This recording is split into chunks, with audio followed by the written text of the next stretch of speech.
Hello girls! Kita nyo naman ang pagkakataon, no? Sa sa dinami-dami na pwede kong makasalubong. Talagang kayong dalawa ang nakita ko ngayon. Ayaw mo ba? Ayaw mo ba? Ito na yun. Ito na yun. This is the duo that you didn't expect that you needed. Ganon! Oo nga! Paparamdam ang Parang, duo. parang premonition na ba to? Na Gagawa kami ng Rampadora na training camp. I'm kidding. Malay nyo, soon. joke lang, joke lang. No, support natin yung kaya, no? Sa kanya. Thank you. Canvas. Canvas. Oh, yeah. Well, I call it canvas. bakit nga? Oo nga, alam mo laki na ng kinikita mo siguro. Buong girls yata ng pageant land yata sa'yo Pero girls, maganda po ang pinupapuntahan nun. Sa family naman. Yes. Or bakit daw canvas? Well, canvas kasi di ba po parang yung artwork from zero to something. So just like the girls, di ba? Parang from basics to from nothing to something as well. Kasi parang I've always wanted naman din na maging part din ng growth nila as a Yes. beauty queen and as a person as well. That's great. Hindi ko alam nagtitrain pala siya ng mga beauty queens. That's one of her strengths din talaga. Train ka after mo mag-international pageant. Habang ongoing pa yung karera niya. Mga tinitrain. Yes. Kumbaga talagang andun na siya sa okay, graduate na ako and kailangan ko nang i-share to. Kailangan i-share, kailangan i-impart yung knowledge doon. O diba? Nakakatuwa. So, nakakatuwa talaga yung timing talaga. Tuwa din kami Tawang-tawa sa'yo. siya. Wala siya masabi. Siya yung nag-interview na walang masabi. Kami nag-interview sa kanya. So Adam, bakit mo kami in-interview? Kasi malapit na ang MGI. Philippines. Gusto da. What does that mean? So, anong question? Mag-judge ka. Brand. Kung i-invite nila ako, why not? Why Hindi naman not? nila ako Why not? in-invite. Woo!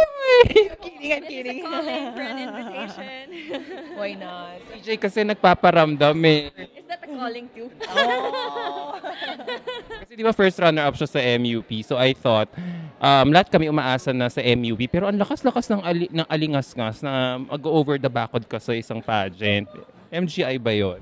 You know, Miss Universe is Miss Universe still, of course. And I really, really love the org and yung experience ko din naman during my reign. And sabi ko nga din sa lahat nun, well, some are expecting me to join nung last year, itong kakatapos lang. But then again, I said na gusto ko talagang ma-experience yung whole reign ko as a first runner-up, and I was able to, you know, fulfill that, my duties and my responsibilities.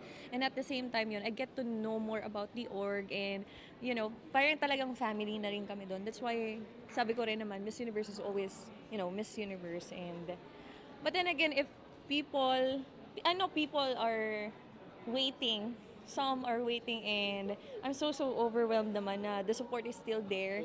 Reklamo. A lot are waiting pa rin naman sa akin. And syempre, for a beauty queen like us, when there's support, then we know that there's love and there are people really na magpo-protest for us to be, you know, to be seen again on stage. And syempre, ano bang dream namin? Of course, to represent the Philippines. Hopefully, we get to have that sash as well.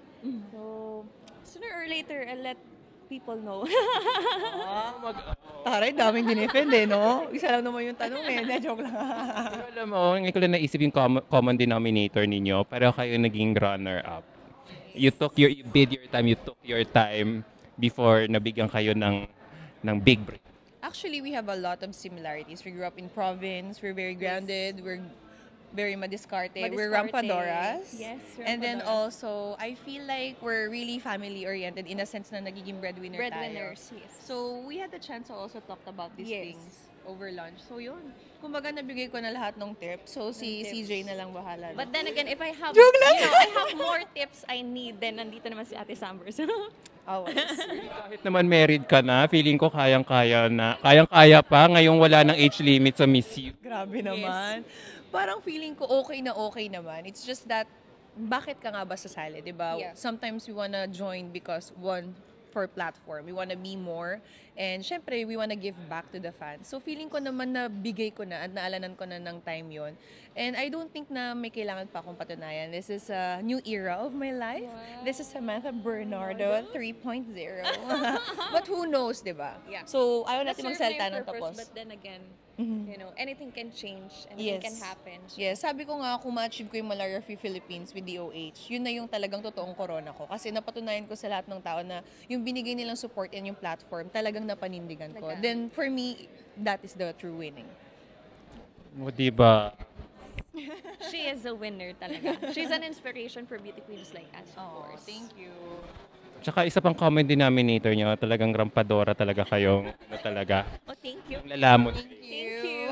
Malaking compliment yan for us, of course. Knowing na grabe din yung rigorous trainings ng girls when it comes to passerella and as well as the standard of, you know, Filipino beauty pageant fans as well. And syempre, gusto rin naman nating makilala all around the globe Yes. when it comes to not only with our communication skills or what we can bring on stage, but then again also how we can catch the attention of people with our Yes. passerella or presentation on stage. So, yeah, Filipinas got it all. Pero excited ako if ever nasasali man si CJ sa Miss Grand. Kasi parang feeling ko, kabugera talaga siya. Alam mo yon, kasi grand stage is so grand and so spacious and you really need to like exceed. And we need this kind of caliber to really have the stamina and perform on that stage. I'm not saying that the other girls didn't perform. I'm just saying that we've experienced it, I've experienced it, and I know what's the stamina that's needed to be there on that And stage. maraming nag-set ng standard and isa siya doon. And and she's saying na we need to exceed that pa. uy, hindi naman. Not saying, parang sinasabi ko na parang we need girls who has the stamina and willingness Yeah. to take that risk. Kasi sometimes you have it all, but are you willing to risk? Correct. Are you really willing? Alam mo To yun? accept- Diba? yeah, Kasi accept the there, result iba talaga. na yun eh. Ibang stage siya. It's not gonna be Miss Philippines. You're the only Miss Philippines there. Philippines And you have to own that. So, yun. And that's not just you representing the Philippines. It's all the Filipinos talaga. So, malaking exciting. responsibility for that.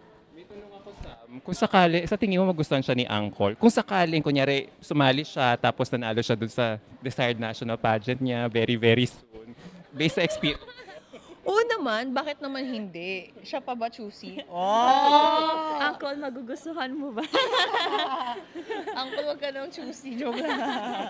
No, at the end of the day, kasi sabi ko nga, di ba, parang dati sa interview natin, parang Miss Grand kasi is really all about relevance. So, kung ano talaga yung makikita ni Mr. Nawat sa isang tao na feeling niya makakapag-add, di ba, ng value doon sa Miss Grand, then why not?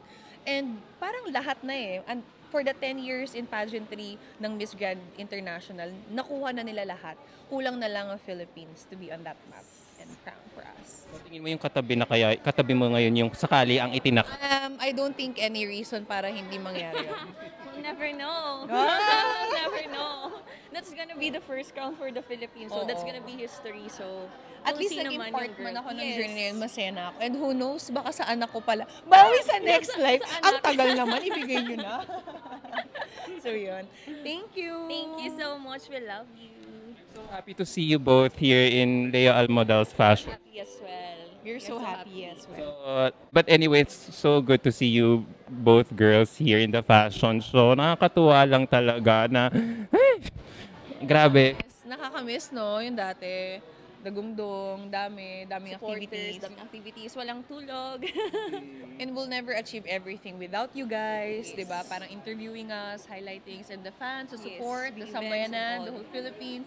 So, wanna thank everyone. Kasi parang for me, I've experienced the pre-pandemic, pandemic, and now, alam mo yun, pageantry has Post-pandemic, evolved, and I'm so Yeah. happy that I'm still like seeing these girls parang super empowered and doing the things that they need to do. So, yun.